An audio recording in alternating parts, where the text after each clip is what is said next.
With Ray. Hello, my friends. Well, folks, if you look on that gigantic, sharp, interactive board, you're going to see a new face. I love bringing new people on the show. Shake things up a little bit. Today, I'm going to talk with Tom Poston. Tom has been in our industry for about 20 years. His last gig was with Global. And Tom, like a lot of folks in our industry, decided he wanted to go out on his own. He wanted to be an entrepreneur. Basically, he wanted to shake stuff up on his own accord. He started a company, and the company's called Intendere et Core. Intendere et Core, it's a Latin name, and I'm going to start out. Tom, tell us what the hell that name means, because it took me like 20 minutes to figure out how to say it. It's kind of damn complicated. Couldn't it just be something littler, simpler? But where'd you come up with that name? Share your thoughts. Well, it's actually a Latin meaning, right? First of all, thanks for having me on your show. I've been watching you many years in the shadows, as many do, and then obviously engaged with you over a year ago, and it's great to be on your show finally, and thanks for having me. But as the name Intendere et Core, it's actually a Latin name, and really it means two things: discipline and heart, or discipline and action. Okay. So I think one of the reasons why I did that is because it does lean a little bit of curiosity to it, where people Google it and have their own perception of what it means to them, but really that's what it means to me, and what I share with people. Well, you know, when I first met you and we started getting engaged, it was about a year ago, and I was always intrigued. I think you're a really smart guy. You kind of make me think a little bit different, and it's always good to make people think different. That's my whole venue here, hoping people will just think. They don't have to agree with anything. They just have to think, make them think a little bit different. But your whole business model to me is really around emotion intelligence. It's really trying to have leaders connect not only with their heart and soul, but with the truth. And you talk a lot about that. So, you know, I guess just give your little elevator speech and, you know, share with our friends, whether they're in our industry. And I mean, leadership goes all over. So it doesn't have to be those friends of ours that sell supply service print equipment. It could be the IT community. It could be, you know, a leader that runs a retail, store. I mean, a leader's a leader. But go ahead and share your elevator speech, Tom. Well, I think the simplest way I'll share it in sort of a quick overview is something that I do very simply when I meet with people and organisations, especially in our industry. But if I have people draw a house, and I have people then draw a line on a piece of paper, and what I say to people is, right, anything that's keeping you up, any challenge, problem, metrics, data, it doesn't matter to me. Write whatever it is underneath that line. It could be a conversation that you don't want to have, could be an action, could be panicking about not hitting a number, or net news where it shouldn't be. Whatever it is, it doesn't matter to me. But what I say with people is, as they write things underneath it, there is something that they're writing underneath that line, whatever it is. And then what I have people do, I have people draw a door at the top right-hand piece of that paper, and what I tell them to call it is the back door. And then what I mean by the back door is whatever they've got below that line, how are they approaching that situation, or that action, or that communication, or that conversation? Because 9 times out of 10, what I see is, as you put it, status quo, I put it the back door, is because they're avoiding the difficult conversations. They're avoiding the situation of what's really occurring. And, you know, in our industry, it's in general, the ego will make the decisions, and then it ends in disaster. And what I say to people is, draw a door on that house, and I call that the front door. And above that front door is the word fear. And 9 times out of 10, where I go with people, I'm like, listen, maybe all them things that you have below that line, maybe the answers are through the front door. But in order to do that, it's risk of exposing yourself, of not looking quite that you've got all the answers. It's nerve-wracking because you're exposing yourself. But the answer I say to people is, well, if you don't go through that front door of that action, communication, conversation, where is your company, or where are your performance and results going to go? Because you know what the trajectory is now. So you continue to take the back door, or we're going to go through the front door. And really, in a nutshell, there's a lot of the foundations behind the scenes, but that's where I found myself of what I do right now. It's helping the companies, organizations, individuals, I call them the high achievers, that are fueled by ego, go through that front door, because everything will be found, metrics, data, whatever they're looking for. Is if I can get you to go there consistently. But they got to ask the right questions. I just recently published an article. I think the title of it was "Don't Wait Till the Shit Hits the Fan Yeah. Before You Say Something." And we see a lot, especially in our industry, as we go through this consolidation and compression, that there's a lot of executives that really have a lot of life left in them, a lot of talent, that find themselves, outside the industry. They find themselves without a job. They're puzzled now that, my God, what happened? How did I end up leaving the industry? I left it too early. I wasn't ready to leave it. And and sometimes I ask them, well, whose fault is it? Especially the ones that say to me, well, if the company I worked for was doing this or doing that, and I'm like, well, wait a second, you were there. I mean, why didn't you say something? And most of them will say, well, if I said something, they probably would have fired me. And I'm like, well, you're not there now. So you got the same result you thought you would get if you actually challenged. So what would have happened if you challenged? And I'm convinced that if more people challenged their leaders, and they did it in a respectful way, I mean, you have to follow the rules. There are politics involved in all organizations, but at the same time, you can't let the politics get in the way. And if you really feel like you can contribute something that might be outside of what everybody thinks is comfortable, you owe it to the organization to share that, and you should fight for that. Whether that costs you your job or not, I think is irrelevant, because if you just don't do anything, well, your biggest fear, well, it came true anyway. I mean, am I right in this thinking? Because No, yeah, you're absolutely right. And the thing is, it's like, for me, it's not shaming any of the people or any of the things that go on, because I truly believe most companies, organizations don't want to lose. They want the market share to increase. They want growth. They want net new business. They want the profits to be where they need it to be. But the problem is what I see is, and I call it the high achiever syndrome, because it's ego fueled.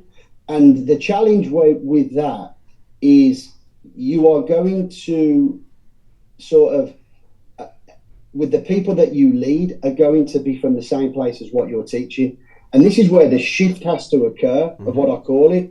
If we really want to perform better, which then the shift to the high performer, we have to be able to have these difficult conversations. And when I say the word fear, people look at me sometimes like a deer in the headlights. But what I'm saying is, that front door is the fear of being authentic. So the fear of saying something when you're in that room or in that meeting, and it's your gut saying it, but you don't say it because you're scared of what could happen. You're scared of what people might think of you. You're scared of what would come back. And then, so by doing that, we've got this culture then that's not going to get the shift that's needed. And I think from what you're saying there, Ray, you're absolutely right. It's okay for conflict. It's okay to be challenged. That's an environment where, if you've got that flowing, and it's done in the right way, which is with empathy and not just shouting and bawling and this and that, because that's nonsense. That never works. It's where the shift will happen. And I know we talk about your friend in Chicago, who I don't know, but I watch and observe of how that trajectory of his company's gone like that. And it's not rocket science, an outsider, to watch what he's done, because it comes directly from him and how he approaches everything through that front door. And it's a trickle-on effect. It's a trickle-on effect, and it's funny to watch. It's clear to see. It is fun. I mean, to watch, really good leaders, and I love to find these people, and I definitely want to be around them as much as I can. And I know we're talking about my friend at Impact, Frank Kuko, and his team, but that whole leadership team is a very interesting team, and they do not fear conflict. And there's nothing wrong with constructive conflict. It's actually really good. I think it was Peter Lenchin that wrote that book, The 5 Dysfunctions of a Team, and I think that the fear of conflict, which is one of the dysfunctions he recognizes, is the biggest dysfunction in our entire industry. I think that there's way too many people that fear conflict. I mean, you can look at it just with my venue.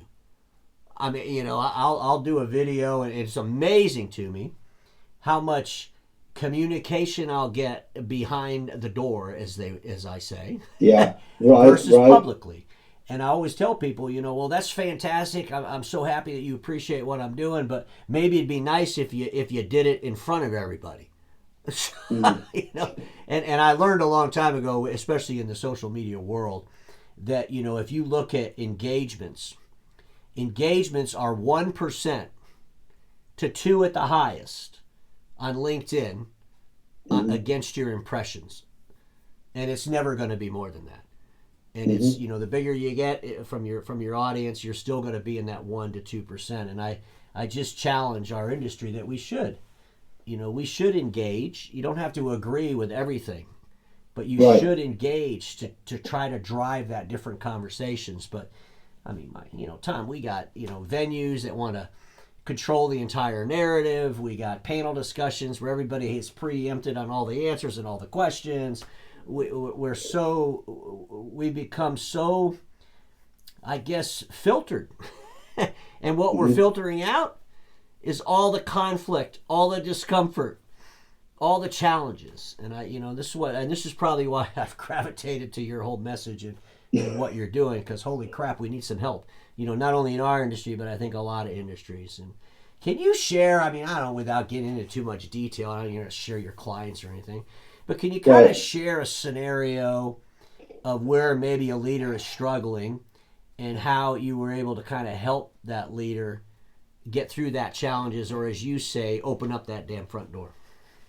Well, I think the one thing, in fact, I spoke to a gentleman in our industry who owns one of the largest dealers, and he says, "What have you got any recent stuff, case study stuff like that?" I said, "Well, yeah, but I said let me just share the biggest one right now because you're looking at it. Because in 2023, I literally took my whole model of what I now teach the fact behind the scenes, and I rolled the dice in the biggest company that you could do it. I mean, I worked at Global, we were Xerox, Mm-hmm. and I'm like, right, I'm going to go all in with this. And bear in mind, the year before the results were very good. So in 2023, our budget doubled in our region, and I'm like, right, let's see. Now, what happened is the first 3 months brings with it a lot of challenges and a lot of conflict because we all know that the aim is to hit the number, but the challenge is they want you to do it this way. Well, this is where it's like I'm focused on the number, not focused on how you're telling me to do it. Judge me on the results. Well, what happened, Ray, was at the end of that year in December to the 18th on my birthday, 2023, the results of the region that I was led from, that I was the leader, had the best results they've ever had from a revenue, from a profit. Each individual all hit the metrics of President's Club, the most they've ever earned. And for the first 4 months, I was being told, don't do it this way. Now, that's where, as a leader, where you believe in what you're doing and you keep doing it, Mm-hmm. it takes everything because that's where you got to really show what you're saying has to have the end result. So that's why I started this company because I told him, the president, I went, well, that's it there. And he went, wow. I said, well, that's why I walked away. The most money I've ever earned in my career, where they were like, why are you leaving? I said, well, because I've got the how. I now get to choose who I help. And I had nothing but gratitude. I left on Mm-hmm. beautiful terms because now my perception is America, this great country that I came to, thousands of opportunities with the industry that I've come from. But now I know I'm not special. There's many people like me. It's just that I've got the how to help any leader, VP, president, doesn't matter to me, titles, salespeople. If you really want to win with market share, net new business, growth, profit, this works. So it's like, or you can just keep doing it the same way. Sales training, double down on scripts. We know how Well, that works, you right? Don't shared we? you shared something. So you shared the story, But I want to push a little bit to you and ask you, what is the this? So if you have the team you're leading, so you're the leader of this team. Yeah. The results were great. So you got the results. Everybody, you look at the results. As long as you didn't get them illegal, unethically, or immoral, that's a great thing. You got the results. Yeah. But what was this that caused Great question. that? Yeah. So if you look at the behind the scenes, there's foundations to what emotional intelligence of what you dig into, and I'm conscious that there just be words that I'm pushing out, but understanding when your ego's driving decisions, understanding when you're not being authentic, so you're not connecting to those that you lead on the meetings or dialogues, understanding when you're leading from a place of invincibility, everything's good, we're all good here, put some rocky music on, so we're not being vulnerable. Toxic behaviors. So are we just putting words on a wall and just leading to the words on a wall? So when I say this, it's understanding every trait that I am as a high achiever. We are in these leadership positions. And how I then communicate internally with my teams of any decision that I'm making, any action, any conversation, any communication, I'm making sure consciously everything is geared towards that front door approach. I'm not shying away from any difficult conversation, any difficult action. So the people that I lead, the people that I'm connecting with, even externally, my clients, prospect customers, I'm doing it so consistently that everything around me is going, well, hang on, maybe I can have a go at that. And you'll trip, you'll fall, but it's the philosophy and model that is performed from myself, if that makes sense. But as the great president who I love, and I won't name him on here, said, he said, Tom, I relate to everything that you've just said, and it's me. And I went, well, I believe that too, because I see you. But he went, what my approach is so unconventional in our industry that's the hardest part. And I went, perfect.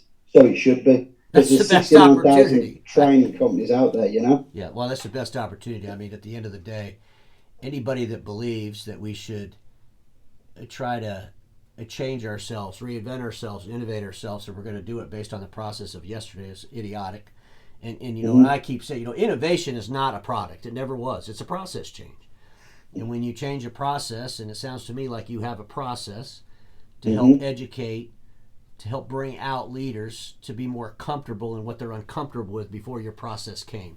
So, to me, it should be welcomed in our industry.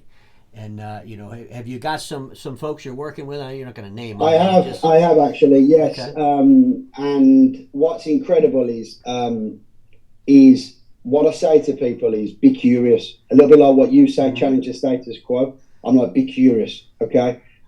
Because if you're not curious, you're just being pig-headed, as I call it. And I don't really need to work or want to work with anyone like that. But curious, like, share a little bit. Let me have a look. And when I flew to Atlanta last week, I had an incredible meeting with a big manufacturer where I connected, because what I'm doing, they can see how it helps them move the needle. And because it's very different to what is out there, because I taught the truth. Listen, we've got to hit market share. We've got to gain market share. We've got to get growth. This is how we can do it. This is the plan. But here's the other thing, Ray. So you mentioned about leadership, and this is where I tweak it. Really, I changed that word leadership to high achievers. There's so many of the companies out there, doesn't matter, dealers, manufacturers, that have unbelievable talent. These are the people that need guiding up as well through these times. This is the biggest opportunity for me that I feel that the industry's had in so many years, because I see it from a completely different angle. The business, the pieces of the pie, is there to be taken right now. But are you going to do it the same way as the other 7, 8, 9, 10 companies that's in your market, or are you going to be prepared to do something different? Because those that do it different will succeed on a different level. No doubt about it. And I think the difference that you're talking about is the mindset. And we have organizations that train our reps and our managers. We've been doing that for a long time, and we could train them on the how to do something, but we miss training them on the why they're doing it, and we miss training them on the fundamentals of do they really understand in their mind? Are they emotionally intelligent enough to play in a different world? And we're definitely in a different world in our industry. And Tom, I'm going to look forward to watching your progress through this. It's always exciting, and we'll have you back on again, and maybe we can bring you on one of your clients. Yes. It's hard to share what you're doing when it's really around emotional intelligence, around thought leadership in a video. But I just at least wanted people to get to meet you. I find you really enjoyable to talk to. You can definitely challenge even me. And, is there anything? And that's tough. Well, that's tough. I'll take that as a compliment. Oh, there you go. Is there anything you want to share before we end this? No, seriously, I just want to thank you for your time. And like I said, I'm on LinkedIn. So if anyone wants to reach out, questions, like I said, be curious. But like I said, I think it's a great time. And I think what you're doing is sharing the truth. Not a lot of people like to be told that, and they're watching the shadows, and that's perfectly okay, but you can't avoid it. Yeah, if I worried about how many people liked what I was saying, I would have stopped doing it a long time ago. What I want people to do is see what I'm saying and think about it, and if they think differently, that's fantastic, because everybody knows this. And first I'll say this: curiosity is the birth of imagination, and that's where it all starts. But everybody knows that status quo is the killer of all that'll be invented. Don't get stuck there, and I'll see y'all tomorrow.